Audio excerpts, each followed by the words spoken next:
வணக்கம் நண்பர்களே, நேற்றைய வீடியோவோட தொடர்ச்சி இது. தமிழக வரலாறும் மக்களும் பண்பாடும் டாக்டர் கே பிள்ளை அவர்களோட புக்கில் 6ஆம் பக்கம் வரையும் நேற்று போட்டிருந்தேன். 6வது பக்கம் வரையும் இன்றைக்கி இன்று அதனோட தொடர்ச்சியை பார்க்கலாம். அவற்றை தொடர்ந்து பற்பல செப்பு பட்டயங்கள் தோண்டலாயின. அவை கூரம், புல்லூர், பட்டத்தால் மங்கலம், தண்டந்தோட்டம், காசக்குடி, பாகூர், வேலூர்பாளையம் ஆகிய இடங்களில் கிடைத்தவை. இவை ஏறத்தாழ கிபி 8-9ஆம் நூற்றாண்டுகளை சார்ந்தவை எனலாம். இக்காலம் முதல் பாண்டிய சோழ சாசனங்களின் வட்டெழுத்துக்கள் பயன்படுத்தப்பட்டுள்ளன. சோழ பேரரசு காலத்தில் தோன்றிய செப்பேட்டு சாசனங்கள் மிக பெரியவை. அவற்றில் கூறப்படும் மெய்கீர்த்திகள் மிக விரிவானவை. இக்கால செப்பேடுகளில் மாபெரும் செப்பேடு திருவாலங்காட்டு செப்பேடே ஆகும். செப்பேடுகள் பொதுவாக வாழ்த்து பாடல்களுடன் தொடங்கின. அதைத் தொடர்ந்து கொடையளித்தவரின் மெய்கீர்த்தி, அவரது பண்டைய அரச பரம்பரையின் வரலாறு ஆகியவை இடம்பெற்றன. அதற்கு பின் நன்கொடையின் முழு விவரமும் நன்கொடை பெறுபவரின் முழு பெயரும் வரலாறும் குறிப்பிடப்பட்டிருந்தன. அவ்வரத்தினை அளித்தார் அடையும் இன்னல்களை கூறும் சாப வாசகங்களும் இடம்பெற்றன. கல்வெட்டுகளும் செப்பேடுகளும் நாட்டின் வரலாற்றிற்கு பேருதவி அளிக்கும் அடிப்படை ஆதாரங்கள் எனலாம்.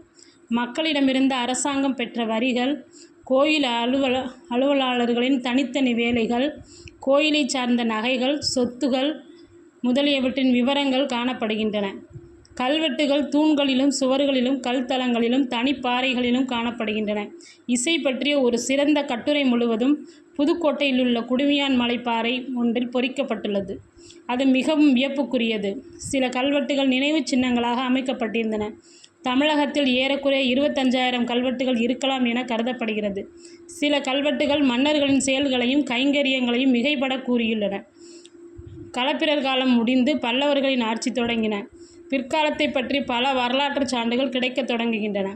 வரலாற்று தொடரும் ஒழுங்காக இடையீடின்றி செல்லுகின்றது. பல்லவர் காலத்தில் கல்வெட்டுகள், செப்பு பட்டயங்கள், குகை கோயில்கள், கற்றளிகள், ஏரிகள்,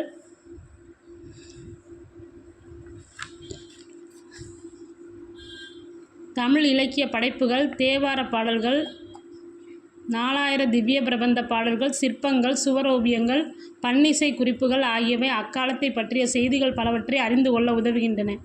கியூன்ஜாங் என்ற சீன பயணியின் பயண குறிப்புகளில் பல்லவர் காலத்தை பற்றிய சில குறிப்புகள் உள்ளன. பாண்டிய சோழ பேரரசு காலம். இக்காலத்திய தமிழகத்து வரலாற்றை ஆராய்ந்து கோவைப்பட எழுதுவதற்கு எண்ணற்ற கல்வெட்டுகள், செப்பேட்டு பட்டயங்கள், நடுகற்கள், தமிழ் இலக்கியங்கள், இலக்கணங்கள், கோயிற் சிற்பங்கள், சுவர் ஓவியங்கள், மன்னர்கள் வெளியிட்ட நாணயங்கள், சீனம், அரேபிய நாட்டு மொழி நூல்கள் சிலவற்றுள் காணப்படும் குறிப்புகள் நமக்கு துணை புரிகின்றன.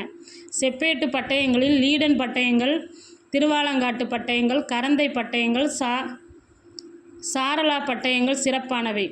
கல்வெட்டுகள் அளிக்கும் செய்திகளின் வரலாற்று மதிப்பை அளவிட முடியாது. தஞ்சை பெரிய கோயில் கல்வெட்டுகளும், திருமுக்கூடல், உத்தரமேரூர், திருவொற்றியூர் ஆகிய இடங்களில் காணப்படும் கல்வெட்டுகளும் மன்னர்கள், மக்கள் ஆகியவர்களின் வாழ்க்கையை தெற்றென எடுத்து காட்டுகின்றன. சோழ மன்னர்களின் வரலாற்று செய்திகளை தெரிவிக்கும் கல்வெட்டுகள் சிங்களத்திலும், சாவகத்திலும், சுமத்ராவிலும், பர்மாவிலும் கண்டுபிடிக்கப்பட்டுள்ளன.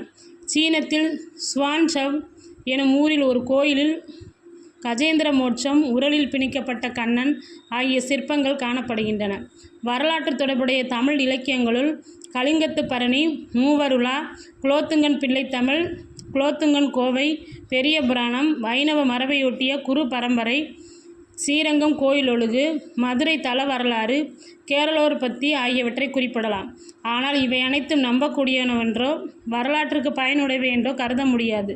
அவற்றுள் காணப்படும் சிற்சில கருத்துக்கள் வரலாற்று பயனுடையனவாம். சீன கடலோரத்திலும் பாரசீக வளைகுடாவிலும் தமிழக வணிகரின் குடியிருப்புகள் அமைந்திருக்க வேண்டும் என அறிகின்றோம்.